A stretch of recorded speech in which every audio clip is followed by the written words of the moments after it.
Yoma Daf Yud Gimel Amud Bet, bonjour. Eh bien, hier, on était en train de se casser la tête pour essayer de comprendre comment faire pour avoir deux femmes. Donc, le Kohen Gadol, il ne peut pas avoir deux femmes en même temps. Parce qu'il y a écrit Beat Beto, qui doit pardonner pour sa maison, sa femme. Donc, une seule femme. Le problème, c'est que s'il a une seule femme, et si elle meurt, qu'est-ce qui se passe? D'après Rabbi Yehuda, il faut une deuxième femme. Mais la deuxième femme, il est obligé de la marier, parce que s'il la marie pas, donc c'est pas sa maison, c'est pas sa femme. Donc il faut qu'il la marie. Alors qu'est-ce qu'il fait? Alors, on a essayé de trouver des solutions, et la dernière solution qu'on a voulu trouver, c'est que il marie la deuxième femme, et il lui dit, tu sais, je te donne un guet. Maintenant, je te divorce, à une condition. C'est si l'autre femme, c'est la première femme, ne meurt pas. Si l'autre femme ne meurt pas, alors tu as ton guet, comme ça il n'a qu'une femme. Si l'autre femme meurt, tu n'as pas de guet, et voilà, c'est elle sa femme. C'est la deuxième sa femme. Ça a l'air parfait, sauf qu'il y a un problème. Alors, une ligne avant la fin.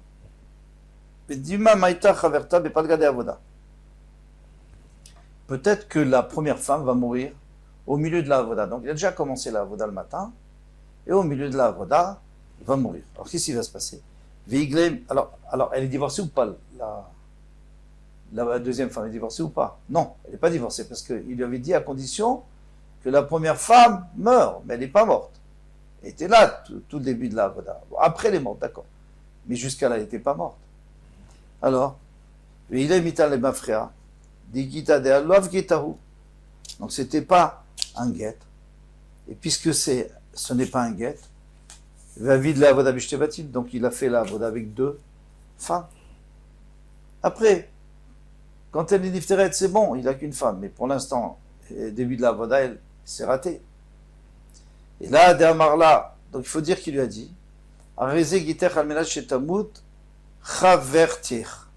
je te donne un guet à condition que la première femme meure. Alors qu'est-ce qui se passe maintenant? Si la première femme meurt, alors tu as un bon guet, alors il n'a plus de femme. Et alors le guet de la deuxième, il est bon. Il n'a pas de maison. Alors je rappelle qu'ici on n'est pas en train de donner des bonnes réponses et qu'on est en train de réfuter, on est en train de donner des mauvaises réponses pour essayer de trouver la bonne, on a vu ça hier. Et là, des Megaresh, Léou, les Tarvaïou, alors maintenant il a trouvé une autre solution qui est pas mal. Il va divorcer les deux. Donc la première femme et la deuxième femme, il leur donne un guet à condition. L'Echada Amarla, à la deuxième, il lui dit à Rezegiter Almenat Shelo Tamu Travertir, je te donne ce guet à condition que sa première femme ne meurt pas. Donc sa première femme ne meurt pas, donc il a déjà une femme, donc il veut qu'il y ait un guet. Parfait. Ou l'Echada Amarla, mais maintenant à sa première femme, qu'est-ce qu'il lui dit? S'il lui dit rien, et si personne ne meurt, il se retrouve avec deux femmes. Voici ton guet, Almenat Shelo Tikansi de Beta Knesset. À condition que tu ne rentres pas au Beta Knesset.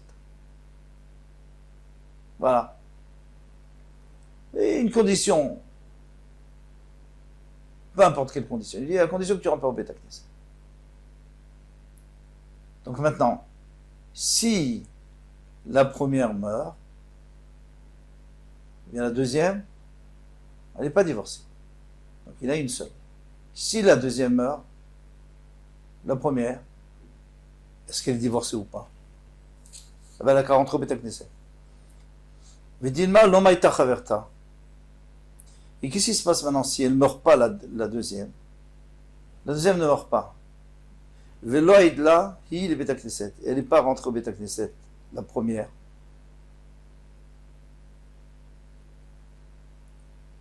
Veveligita de Tarvaïou. Dans ce cas-là, les deux, le guet est bon. Pourquoi? Parce que la deuxième, il avait dit que c'est un guet seulement si la première, elle est morte. Mais elle n'est pas morte, la première. Et la première, il lui a dit, si tu vas au Beta Knesset, elle n'est pas allée au Beta Knesset. Donc, les Tarvaïou, les Gita et Tarvaïou Gita, donc les deux guettes sont bons. La deuxième, parce que la première n'est pas morte, la première, parce qu'il n'est pas rentré au Beta Knesset. Et Kamli Bolobaït, donc maintenant, il n'a plus de maison, il n'a plus de femme. Alors, c'est pas comme ça qu'il faut faire. Et là, l'Echada Amar là. À la deuxième, il lui dit, Arizegiter almenat shelo tamut chavritir. Il lui dit, toi, tu reçois le guet. Alors, ça, c'est la bonne réponse. Ouais. Ça, c'est la bonne réponse. Alors, on va se concentrer. Donc, il dit à la deuxième, tu sais, je te donne ce guet si la première femme reste vivante. Donc, tu as un guet, c'est tout. Il n'a qu'une femme. Le Khada, et maintenant, à sa première femme, qu'est-ce qu'il va lui dire? Amarla, à Rezegiter, c'est ton guet, almenat chez Ekanes, a dit les Beta Knesset. Que moi, je rentre au Beta Knesset. Donc maintenant, je peux choisir de rentrer ou pas rentrer. Ça dépend de la situation. Di Maïtaha.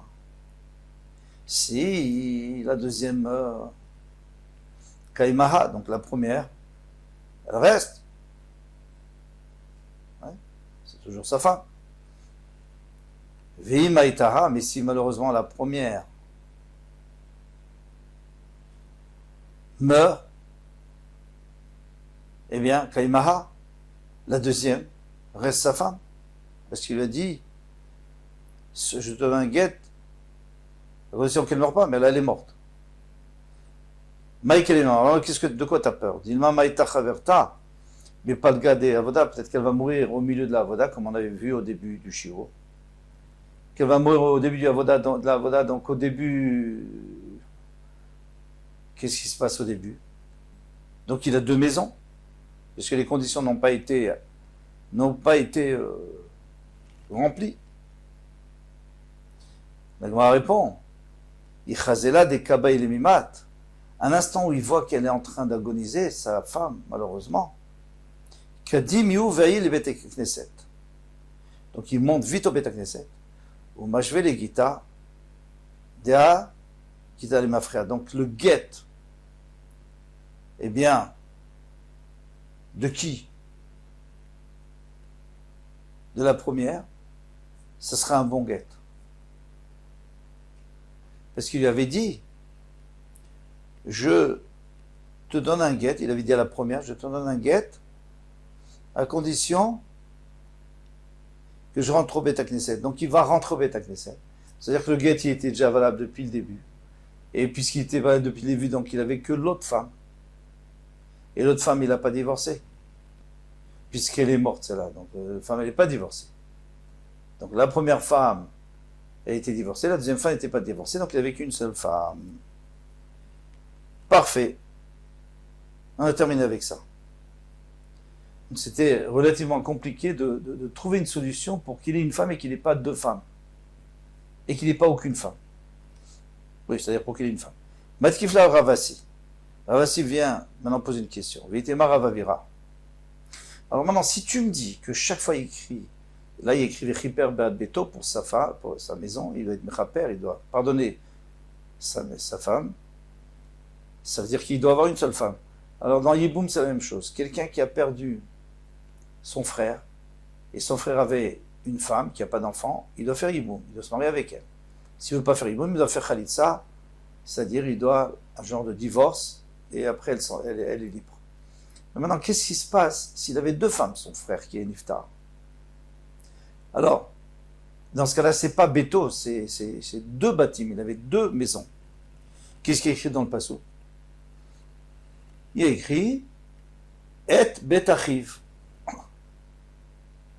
On parle de celui qui fait Khalitsa parce qu'il n'a pas envie de reconstruire la maison de son frère. Alors c'est bête, c'est-à-dire qu'il a une seule femme. S'il a une seule femme, donc il y a Yiboum, mais s'il y a deux femmes, il n'y a aucun Yiboum. Ça c'est pas vrai parce que il doit faire Yiboum au moins avec une. Avec l'autre il peut pas, mais avec une il doit faire. Et d'abord, Matkifla Ravasi a posé la question. S'il y avait deux Ivamot de la maison, c'est-à-dire de son grand frère, le Yitiavmu, on ne peut pas faire Yiboum. La répond Yevimto, Riba. Il y a écrit deux fois Yevimto. Il y en a une qui est en trop. Où est-ce qu'il y a écrit Yevimto? Alors il y a écrit comme ça. s'il veut pas, l'oratz à la kachat et divimto, il veut pas prendre sa yevama, valta yevimto ashara, elle va monter à la porte, c'est-à-dire au bedin, et elle va faire khalitsa. Et elle va cracher dans sa chaussure, etc. Mais qu'est-ce qu'il y a écrit là-bas? 2 fois yevimto. Pourquoi tu me dis 2 fois? Il fallait dire. Et si sa yevama ne veut pas, elle montera. Pourquoi il faut dire yevimto, on remontera? C'est pour te dire que de toutes les manières, même s'il y en a 2, eh bien il doit quand même faire yiboum avec une d'entre elles. Riba, la Torah elle a inclus ce cas-là. Matkif la Ravina. Maintenant Ravina il pose une autre question. Mais chez Ravia, on a dit que c'est pas lui, c'est chez Ravia. Et la meata roussa lotitiabem.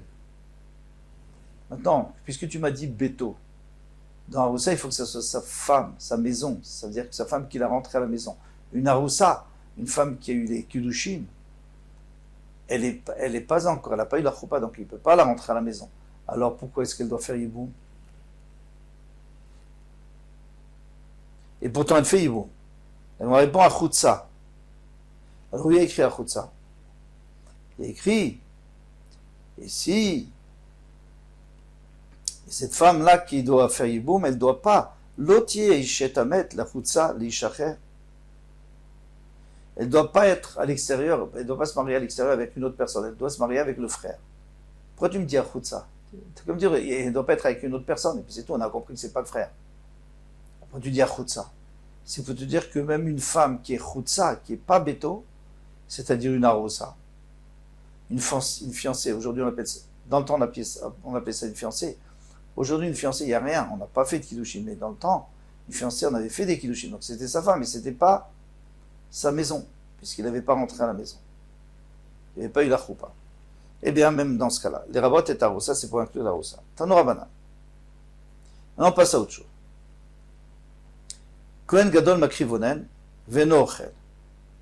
On a déjà vu ça avec l'histoire de Moshe Rabbeinu et Aaron Cohen. Il leur a dit, Moshe Rabbeinu, pourquoi vous avez brûlé le korban, il fallait l'apporter, etc. Qu'est-ce qu'on sait? Qu'est-ce qu'on voit de là? On voit que un Onen, un Kohen Gadol Onen, il apporte, pas un Kohen Idiot, bien sûr que non. Le Kohen Idiot, il est obligé de rentrer, de s'occuper du mort, etc. Mais le Kohen Gadol, lui, il reste, il y a écrit, il ne sortira pas du Beth Amikdash. C'est-à-dire quoi? C'est-à-dire qu'il reste dans sa Kedusha, et il reste aussi dans sa Avoda. Il fait toute sa Avoda, mais il ne peut pas manger. Venochen, mais il ne peut pas manger les korbanot, parce qu'il y a écrit Lo achalti beoni. Dans le vidouille, il y a écrit, quand on fait vidouille sur les masrot, c'est-à-dire on reconnaît, lorsqu'on apporte, on fait le vidouille sur les masrot, c'est-à-dire on reconnaît que on a approché les masrot, et qu'on a, etc., et aussi qu'on n'a pas mangé beoni. Quand on est quelqu'un qui était onen, il n'a pas mangé des korbanot, ça on n'a pas le droit. Venochel, on verra pourquoi. Rabbi Yehuda Omer, donc il ne mange pas le Kohen Gadol. Rabbi Yehuda Omer, Kol Hayom. Rabbi Yehuda il dit, mais non, toute la journée. Quoi, toute la journée? Qu'est-ce qu'il fait toute la journée? Maïko Hayom, qu'est-ce qu'il fait toute la journée? Amarava, l'onet tzricha el avio mitor beto. Il dit que c'est pas seulement qu'il ne doit pas sortir et qu'il doit rester à faire ça à Avoda, le Kohen Gadol, mais même s'il est rentré chez lui. Par exemple, sa femme était très malade, elle était agonisante, donc il est rentré pour être auprès d'elle. Eh bien, d'abord il doit sortir avant qu'elle meure, parce qu'il ne doit pas se rentamer. Mais il doit, eh bien on le reprend, on l'amène au Beth Amikdash pour faire la Avoda. L'avio mitor beto. Et à quoi ça va servir? Parce que Hachem veut que le Kohen Gadol soit toujours Bessimcha. Et il faut, quand il va faire sa Avoda, il va un peu oublier son malheur. Amarle Abaye lui a dit, Ashtal les Rabbi Yehuda a fouqué mafkinane. Et je ne comprends pas. On a vu 2 avis pour le Kohen Idiot. Alors je dis le pshat de Rashi parce que Tosfot, il rentre dans le Kohen Gadol, c'est un peu compliqué. Le pshat pachout de Rashi. Rabbi Yehuda et Rabbi Yossi sont en machloket. Et on va voir que Rabbi Yehuda il dit le contraire de ce qu'il est en train de dire ici. Ici il dit qu'il faut pousser le Kohen Gadol à faire sa avoda. Là-bas il faut retenir, on va voir. Détania, Ayaomen ou Makriv. Une braïta qui dit qu'il y avait un Kohen Idiot. Pas Gadol bien sûr, mais on va prendre du Kohen Idiot pour le Kohen Gadol. Il était en train d'approcher Al-Gabé Misbeach Et Shama Shemet Lomet, il a entendu qu'il y a un des proches qui est Niftar, comme son père, sa mère, son frère, sa sœur,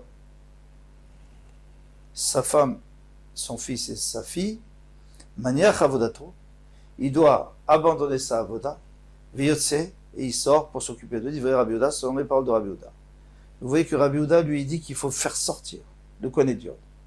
Et ici il dit qu'il faut faire rentrer le Kohen Gadol. Il n'est pas là, il faut le tirer. C'est bizarre. Rabbi Yossi Omer, il mort. Rabbi Yossi dit non, laisse-le finir.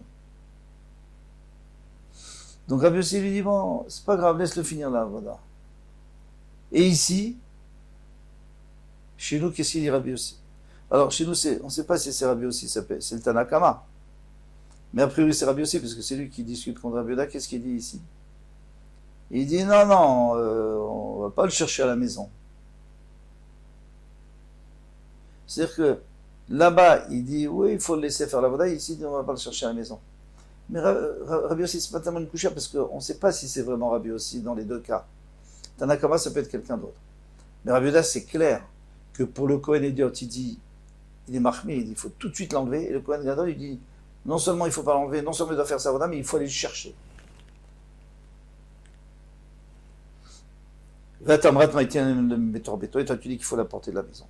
Et la Marava, Makolayom, alors Rava dit, c'est-à-dire quoi que Rabbi Yehuda, il dit que toute la journée, c'est pas ce que tu as pensé, que toute la journée, il faut qu'il... C'est quoi toute la journée? L'Omar She'eno Oved Kolayom. C'est pour te dire que, pas comme le Tanakama. Tanakama, il disait, le Kohen Gadol, il peut travailler toute la journée, bien que la journée, il est onen. Une Torah, quelqu'un qui a perdu un mort, il est onen, donc ça veut dire il est dans des situations où il ne peut pas faire de mitzvot toute la journée. La nuit, avant l'enterrement, on parle la nuit que midei Rabbanan. Mais une Doraïta, il a le droit de faire la avoda. Même un Kohen Hédiot. Maintenant, le Kohen Gadol, quand il a dit, bien qu'en vérité, la Torah, le Kohen Gadol, il peut faire la avoda, mais on ne le laisse pas faire la journée. Pourquoi? On a peur qu'il mange. Zera Shema Yochal. Pourquoi? Parce qu'il est en train de faire la avoda. Il risque de manger. Et il mange tout le temps. Normalement, quand il fait la avoda, il est obligé de manger. Donc il va oublier, ça écrit qu'on n'a pas de manger. Il n'a pas de manger parce qu'il est onen. Donc la journée qu'il est onen, midoraita, on lui dit, ne fais pas la avoda. Bien sûr qu'on ne va pas le chercher à la maison. Mais même au Beth Amikdash, on ne le fait pas. Xera Shema Yochal, de peur qu'il mange. Amar le Ravada Barava, je crois qu'on peut finir là. C'est un peu, on arrive jusqu'à la Mishnah. Amar le Ravada Barava, les Rava. Ravada Barava dit Rava, Umigaza Rabbi Yehuda Shema Yochal. Est-ce que Rabbi Yehuda, lui, il a peur qu'il mange? Et il a fait une Xera. Maintenant, pourtant, il écrit Rabbi Yehuda Omer, Afish Achet Met Kinino, Shema Tamut Ishto. Rabbi Yehuda, il dit que même une autre femme, on lui prépare de peur que sa femme meure. Alors vous allez comprendre pourquoi on a apporté toute cette histoire-là du Kohen Gadol, bien que ça n'avait aucun rapport avec nous. Le Kohen Gadol qui a perdu quelqu'un. Vimaïta ishto, avid avoda. Et si sa femme meurt, il va faire la avoda. Bien sûr. Bien sûr, il va faire la avoda. C'est pour ça qu'on lui prépare une autre femme pour qu'il fasse la avoda. Et pourquoi il fait la avoda? On a dit qu'il ne peut pas faire la avoda. Pourquoi? Parce qu'il y a une xéra de chachamim. Alors si elle meurt à Yom Kippour, il ne peut pas faire la avoda. À quoi ça sert de lui chercher une autre femme? Velo gazar Rabbi Yehuda shema yochal. Et Rabbi Yehuda, il n'a pas peur qu'il mange des korbanot. Alors la réponse, vous l'avez. Amarle, Achiashta, il a dit, comment maintenant? Atam, qui vient de Yom Kippourim, puisque c'est Yom Kippour, des kulalma lokarle, puisque personne mange. Lui aussi, il ne va pas manger. Il n'y a aucun Kohen qui mange. Il n'y a personne qui mange au Beth Amikdash. Alors, bien sûr qu'il ne va pas manger. Donc, ce n'est pas grave. S'il est honnête, on lui permet de faire la voda. Bien sûr, il doit faire la voda. Mais en semaine où tout le monde mange, Avunami, alors lui aussi, il va manger. La Gemara demande, elle dit, mais c'est quoi toute ton histoire ici? Quel problème? Il n'est pas honnête. Puisqu'il a divorcé sa femme. On a vu qu'il en a trouvé une solution, qu'il a divorcé sa femme. Donc sa femme est morte et elle était déjà divorcée. Donc c'est plus sa femme, donc il n'est pas onan. Qu'est-ce que tu me dis onan? On ne comprend rien là.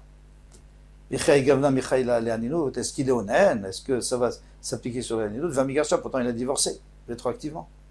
La Gemara répond, on est né d'aninut lo chayil ale, bien qu'il n'y a pas d'aninut sur lui. Atroudé milomatri, est-ce qu'il n'est pas, triste? Est-ce qu'il n'est pas préoccupé par la mort de sa femme? D'accord, il avait divorcé, mais c'est pas qu'il était fâché avec elle, c'est qu'il était obligé pour tout le système, pour pas avoir de femme, donc il était obligé de divorcer l'une d'entre elles. D'accord, mais finalement, sa femme est morte et il est triste. Et nous dit Rashi, le Kohen, quand il mange les corbanotes, il faut qu'il soit comme un roi, il faut qu'il soit heureux, qu'il soit joyeux. Et sinon, c'est pas bon pour les corbanotes. Donc, c'est pour ça qu'on avait posé la question que peut-être qu'il fallait pas laisser faire la voda. On a répondu que non, de toute façon, si un petit peu, il va pas manger. Et voilà, on finit avec une bonne note que la voda, c'est pas seulement de travailler, c'est aussi de manger. On peut dire la même chose pour nous. La voda, c'est pas seulement toutes les mitzvahs de la Torah, manger aussi, c'est une mitzvah pour avoir des forces et surtout Shabbat. Kol Tov. À bientôt. Bezrat Hashem.